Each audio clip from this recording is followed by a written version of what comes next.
Good afternoon. It's a great honor to present in this prestigious conference. My talk will be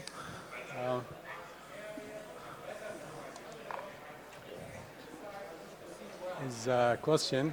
This question said, Ectopia lentis and Yamane technique, is it anterior or posterior job?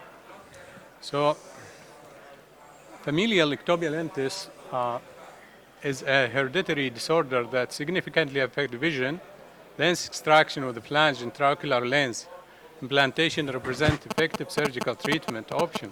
However, because the procedure is performed in the transition zone between the anterior and posterior segment, it raises the question of whether it should be undertaken by a cataract surgeon or a vitreoretinal surgeon. So factors in favor of vitreoretinal intervention as a dense subluxated cataract has a risk of nucleus or fragment drop, and possibility of vitreous hemorrhage from scleral entry through a Yamane technique, or risk of IOL drop. And in some cases, like Ectopia lentis, pupilli may be associated with poor dilatation due to dilator muscle dysgenesis, so the only way to examine the retina is during surgery. And finally, high possibility of retinal detachment after primary surgery with anterior vitrectomy only. Now, factors against such radical surgery is the cost and lack of suitable platform and inadequate experience. Now, I will present a case which is a 12-year-old patient with familial Ectopia lentis and dense cataract, and the capsule is fibrosed that make capsulorhexis impossible. The planned surgery is pars plana vitrectomy, deliberate nucleus drop in the vitreous cavity, phaco-fragmentation in vitreous cavity, and implantation of Yamane IOL. So this is the surgery. So this is the appearance. This is after dilatation, anterior vitrectomy and examining of the lens density, and opening the posterior capsule. I want to drop the nucleus. Now coming to the vitreous, triamcinolone and PVD, and complete total PVD was done. And after that, the core vitrectomy was done. And here we remove the anterior capsule. The anterior capsule is fibrosed, cutting the end edge with the cutter and dropping the nucleus in the vitreous on the retina. This is was intended. And after removing, cutting the capsule, cutting with the cutter. So this is the anterior capsule. It is fibrosed. And here is the cutting with the micro scissor and removing the capsule from the eyes. So this is the nucleus is very hard. By manual indentation and meticulous shaving. This is important.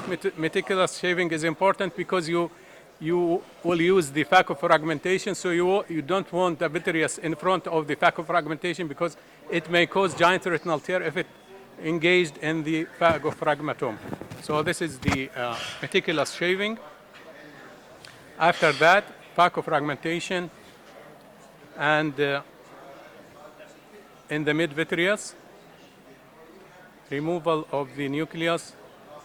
And now we came to the Yamane technique. First, haptic engaged, extracted, and deflanged.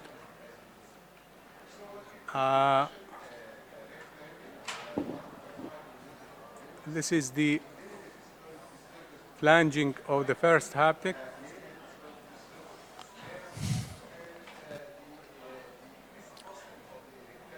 But the flange was not adequate here, so something will happen. So this is the first flange. The second flange.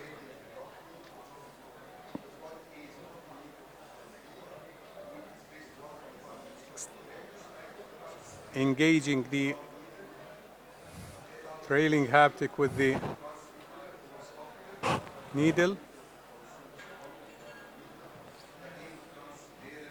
Now extraction. And here something happened. The IOL is not in the pupillary plane.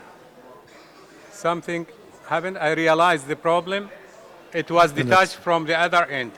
The other haptic is detached from the sclera and fall in the vitreous. So this is a problem because you can do now, you can again doing flange haptic because it is already flanged and it will not go with the needle. So I am examining the problem again. Now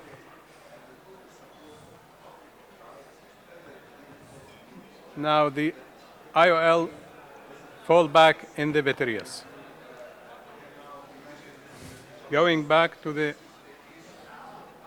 posterior segment, the lens here, yeah, the distal haptic. So now catching the haptic, the flanged one, and then in the handshake technique, we extract the haptic from the limbal incision. This is the dropped haptic. And then cutting with a scissor, cutting the haptic, making a fresh end of the haptic, and then going back, doing the engaging with the needle, and then doing a good flanged one. So this is the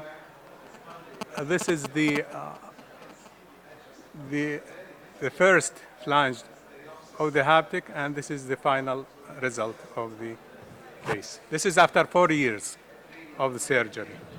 Thank you very much.